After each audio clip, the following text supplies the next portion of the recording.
जो मदरसा में जो तालीम देते हैं उनको हम किस तरह से डिजिटल टेक्नोलॉजी कैसे समझाएं, ग्लोबल डेवलपमेंट से उसको कैसे जोड़ा जाए। और मैं समझता हूँ कि इन कोशिशों को अगर हम और आगे नहीं बढ़ाएंगे तो क्वालिटी एजुकेशन मदरसे में नहीं आ पाएगी और वहाँ से पास होने के बाद में लोग कॉम्पीट नहीं कर पाएंगे, लेबर मार्केट में नहीं जा पाएंगे। तो उसमें हिंदू से, मुस्लिम से, क्रिश्चियन से ये बड़ा कलेक्टिव एफर्ट है और मुझे लगता है कि हमारी जो साइंटिफिक एंड कॉन्शियस थिंकिंग है हमारे देश। आप देख रहे हैं मिल्लत टाइम्स और मैं हूं आपके साथ शम्स तबरेज़ कासमी। मेरे साथ है मारूफ दानिश्वर, प्रोफेसर अमिताभ कुंडू। सचर कमेटी की रिपोर्ट तैयार करने में आप पेश थे। इसके अलावा आपकी खुद एक रिपोर्ट आई है हिंदुस्तान में माइनॉरिटीज़ और मुसलमानों की सिचुएशन पर, हालत पर, जिसको कुंडू रिपोर्ट कहा जाता है और उसका बड़ा चर्चा है, बड़ा तस्करा है। आज यहाँ इंस्टीट्यूट ऑफ ऑब्जेक्टिव स्टडीज़ में माइनॉरिटीज़ के इशूज़ पर आपका एक लेक्चर था। लेक्चर ख़त्म होने के बाद हम बातचीत करेंगे जो माइनॉरिटीज़ के हालात है और दीगर अहम इशूज़ है। सर खैर मकदम है आपका मिल्लत टाइम्स में। शुक्रिया। सबसे पहले ही जानना चाहेंगे कि आपकी जो रिपोर्ट है कुंदू रिपोर्ट, उससे पहले सचर कमेटी रिपोर्ट, उन तमाम रिपोर्ट में मुसलमानों की जो सिचुएशन है, सूरत हाल है, वो दीगर कम्युनिटीज़ के मुकाबले में क्या है? पहली बात तो यह है कि ये कुंडू रिपोर्ट नाम से मुझे बहुत एम्बैरसमेंट होती है क्योंकि 7 जो स्कॉलर्स हैं, जो एडमिनिस्ट्रेटर भी हैं, उन्होंने बड़ी कड़ी मेहनत के साथ में ये रिपोर्ट निकाली है। तो उसमें हिंदू से, मुस्लिम से, क्रिश्चियन से ये बड़ा कलेक्टिव एफर्ट है और मुझे लगता है कि हमारी जो साइंटिफिक एंड कॉन्शियस थिंकिंग है हमारे देश की, उसका रिफ्लेक्शन हमें इस रिपोर्ट में मिलता है। हमने ये देखा कि सचर कमीशन के रिपोर्ट को ओरली तो सबने एक्सेप्ट कर लिया, सारे स्टेट ने कहा हम उसको स्वीकार करते हैं, 118 में से 110 हम एक्सेप्ट करते हैं, लेकिन प्रैक्टिकली हुआ कुछ नहीं और बहुत मार्जिनल इम्प्रूवमेंट हुए हैं। और मैं जानता हूं कि हमारे प्रधानमंत्री ने उस वक्त इलेक्शन चल रहा था जब हमारी रिपोर्ट पब्लिक हुई थी, 2014 के पहले की बात कर रहा हूँ, उन्होंने इस रिपोर्ट का जिक्र किया, हमारे पोस्ट सचर इवैल्यूएशन कमेटी का जिक्र किया। उन्होंने बताया कि हमने ये दिखाया है कि इवन यूपीए गवर्नमेंट में कि इनिशिएटिव के बावजूद भी कोई खास इम्प्रूवमेंट नहीं हुआ था। ये उन्होंने देखा, पहले 2 चैप्टर में हमने ये मेंशन किया था, लेकिन बाकी हमने बताया था कि अगली जो सरकार आने वाली है उनको क्या करना चाहिए।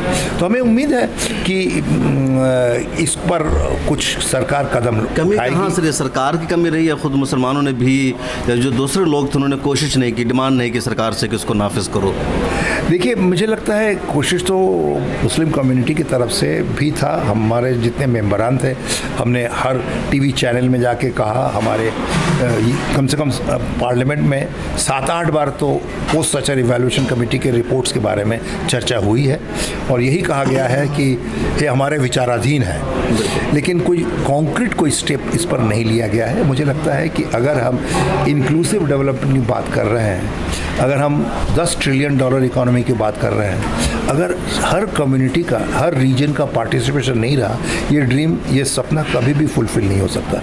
हम देखते हैं कि क्षेत्रीय विषमता, रीजनल इनइक्वालिटीज़ बहुत हाई है and socio economic inequality social groups के अंदर, schedule caste, non schedule caste, schedule tribe, non schedule tribe, Muslims and other community, उसमें अगर inequality to access to labour market and access to education, अगर तालीम और रोज़गार में अगर बराबर इनको एक्सेस नहीं मिला और एंडाउमेंट्स क्रिएशन, जो एजुकेशन, स्वास्थ्य, ये अगर इक्वल ढंग से नहीं पहुंचा तो निश्चित रूप से हमारा ड्रीम फुलफिल नहीं होने वाला है। मुझे लगता है सरकार चूँकि कोशिश कर रही है सबका विकास सबका साथ करने की, तो मुझे लगता है उनको ध्यान ज़रूर देना पड़ेगा कि ये जो डेफिसिट है वो क्यों कम नहीं हो रहा है तेज़ी से। थोड़ा बहुत कमी आई है, ये जो गैप्स देख रहे हैं मुस्लिम्स एंड नॉन मुस्लिम के बीच में, लेकिन निश्चित रूप से हम उम्मीद कर रहे थे कि इन सारे रिकमेंडेशंस को ध्यान में रखते हुए जो गैप्स हैं एजुकेशन में, हेल्थ में, एक्सेस टू क्रेडिट, रोज़गार में, बैंक के लोन्स में, इसमें जो कमी है उसको एड्रेस करने की कोशिश करनी चाहिए। सरकार वैसे वादा कर रही है और कुछ प्रोग्राम इफ़ेक्टिव भी हैं, लेकिन मुझे लगता है इसमें निश्चित रूप से और ज़ोरदार ढंग से कदम उठानी चाहिए। सर, मदरसों को लेकर के बहुत ज़्यादा सवाल उठाए जा रहे हैं, मदरसों की तालीम पर सवाल उठाया जा रहा है। ये भी कहा जा रहा है कि मदरसे में जो बच्चे पढ़ते हैं वो जाहिल होते हैं, उनका कोई कंट्रीब्यूशन नहीं होता। आपने एजुकेशन को लेकर के मदरसे का भी सर्वे किया जायज़ा लिया है, आपका इस बारे में क्या ख्याल है? देखिए, मैं समझता हूँ कि मदरसे एजुकेशन में इम्प्रूवमेंट की तो गुंजाइश है और मैं समझता हूँ कि सरकार को एवं कुछ सिविल सोसाइटी ऑर्गेनाइजेशंस हैं जो कोशिश कर रहे हैं कि जो मदरसा में जो तालीम देते हैं उनको हम किस तरह से डिजिटल टेक्नोलॉजी कैसे समझाएं, ग्लोबल डेवलपमेंट से उसको कैसे जोड़ा जाए।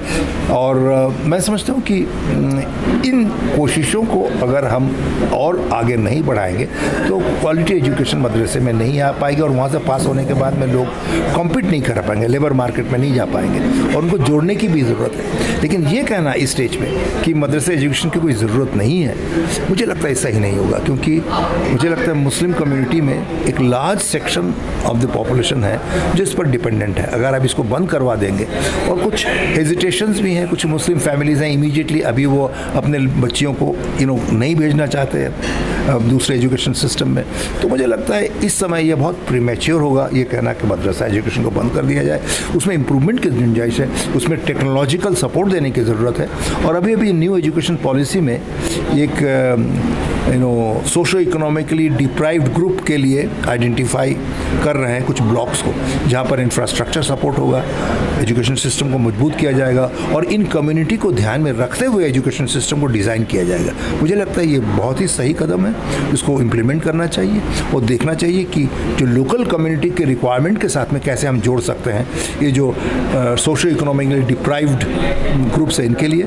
और एक बहुत इंटरेस्टिंग नाम दिया उन्होंने कहा SEZ, एजुकेशनली बैकवर्ड जो एरियाज़ हैं उसको आप आइडेंटिफाई करके आप वहाँ पर एजुकेशन को स्ट्रेंथन करने की कोशिश करें। ये मुझे लगता है ये भी एक सही कदम है जो NEP में नेशनल एजुकेशन पॉलिसी 2020 इस पर कहा गया है, इसको ऑपरेशनलाइज करना चाहिए। मुझे बहुत खुशी है कि 9वीं 5 ईयर पंचवर्षीय योजना में माइनॉरिटी को इंक्लूड किया गया था और NEP में भी नेशनल एजुकेशन पॉलिसी में भी मुस्लिम को इंक्लूड किया गया है इस ट्रस्ट प्रोग्राम्स के तहत। मुझे लगता है ये सही कदम है और हमें कोशिश करनी पड़ेगी, सिविल सोसाइटी ऑर्गेनाइजेशन को हमें मांगना भी पड़ेगा, क्योंकि अगर आप इसके लिए थोड़ा प्रेशर नहीं बनाएंगे तो शायद वो उसका हासिल रिजल्ट आने में वक्त लग जाए। मुझे लगता है इसके लिए कम्युनिटी मोबिलाइजेशन भी बहुत ज़रूरी है। सर, न्यू एजुकेशन पॉलिसी की बात आपने की, न्यू एजुकेशन पॉलिसी को लेकर के मुसलमानों में बहुत ज़्यादा खदशात भी है और एक बड़ा इशू ये बन गया है कि कॉमन इंट्रेंस एग्ज़ाम आ गया है यूनिवर्सिटीज़ के दरमियान, तो उसको लेकर के ये खदशा जाहिर किया जा रहा है कि जो मदारिस के बच्चे यूनिवर्सिटीज़ में आ रहे थे शायद उनके आने का जो सिलसिला है वो कम हो जाएगा, रुक जाएगा। देखिए, एकदम मुझे लगता है कि कॉमन एजुकेशन सिस्टम सारे देश के लिए आप नहीं कर सकते, क्योंकि इतनी गैप्स हैं, अलग अलग करना पड़ेगा और इसके लिए चर्चा भी चल रही है। लेकिन दूसरी बात ये भी है कि अगर जो गैप्स हैं अलग अलग रीजन में, अलग अलग ग्रुप में, अगर उनको बरकरार रखें तो हमारे बच्चे जो इन सिस्टम से, मदरसों से जो निकल के आएंगे उनको तो ग्लोबल मार्केट में नौकरी नहीं मिलेगी, इसलिए उनमें इम्प्रूवमेंट की भी ज़रूरत है। तो मैं समझता हूँ कि ओवर टाइम थोड़ी सी स्टैंडर्डाइजेशन ऑफ एजुकेशन होना पड़ेगा, लेकिन तुरंत ये कहना कि न्यू एजुकेशन पॉलिसी में बस एक नेशनल लेवल का एंट्रेंस टेस्ट हो, ये सही नहीं होगा। और ये भी कहना कि नेशनल एजुकेशन पॉलिसी जो है वो मुस्लिम को बिल्कुल अलग रख रही है, ये सही नहीं है। मुझे लगता है कि ये कह रही है कि जो डिप्राइव्ड ग्रुप हैं उनको टेक्निकल सपोर्ट मिलेगा, उनको इंफ्रास्ट्रक्चर मिलेगा, हॉस्टल फैसिलिटीज़ मिलेंगी। इन सारी चीज़ों को अगर आप देते हैं तो जो गैप इस वक्त है उसे ब्रिज किया जा सकता है, ये मेरी उम्मीद है। और मुझे लगता है हमें इसके लिए कोशिश करनी चाहिए, क्योंकि सरकार वादा कर रही है एट द हाईएस्ट लेवल, ये कह रही है कि हम सबको एक साथ विश्वास के साथ में, सबका विश्वास लेकर हम आगे बढ़ेंगे। तो ये जो प्रॉमिस किया जाए उसको फुलफिल कराने के लिए हमें कोशिश करनी पड़ेगी। सर, एक आखिरी सवाल, अभी आप लेक्चर के दौरान रिजर्वेशन पर आपने अच्छी खासी चर्चा की, कई सारी कम्युनिटीज़ को रिजर्वेशन है, मुसलमानों को नहीं है, कहा कि मज़हब की बुनियाद पर नहीं। तो जिस तरह उधर कास्ट सिस्टम है, मुसलमानों में भी जातियाँ हैं, OBC की हैं, अदर कई सारी जातियाँ हैं, तो मुसलमानों को रिजर्वेशन से क्यों महरूम रखा जा रहा है और कब से है, क्यों है?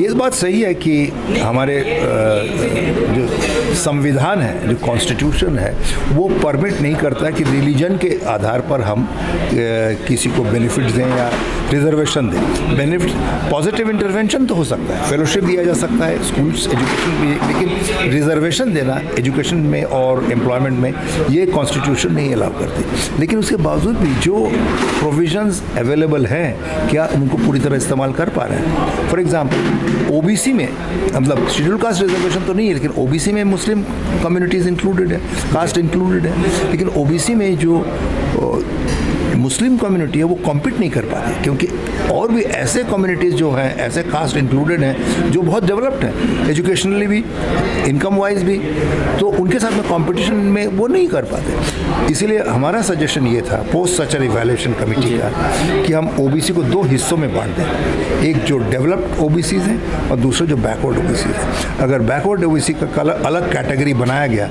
और उसके लिए आधा रिजर्वेशन उनके लिए रखा गया तो निश्चित रूप से मुस्लिम का रिप्रेजेंटेशन बढ़ जाएगा, क्योंकि वो उसमें बैकवर्ड ओबीसीज में कॉम्पीट कर पाएंगे। लेकिन सबके साथ में अगर उनको कंपटीशन करने में लगाएंगे तो निश्चित रूप से ओबीसी रिजर्वेशन का फ़ायदा मुस्लिम को नहीं मिल पाएगा। सर, मुसलमानों की आबादी को लेकर के बड़ा सवाल उठाया जाता है। कहा जा रहा है कि 2050 तक मुसलमान 30% हिंदुस्तान में हो जाएंगे, अगले 75 वर्षों में 50% हिंदुस्तान में मुसलमान हो जाएंगे। आपके अंदाजे में मुसलमानों की आबादी बढ़ी है, घटी है, या कितनी बढ़ सकती है आबादी? मुझे ऐसा लगता है कि कहीं ना कहीं हिंदू साइकी में ये बात डालने की कोशिश कर रहे हैं कुछ वेस्टेड इंटरेस्ट कि कुछ दिनों के बाद में हिंदू इस देश में माइनॉरिटी हो जाएगी, उनकी तादाद जो है मुसलमानों से कम हो जाएगी।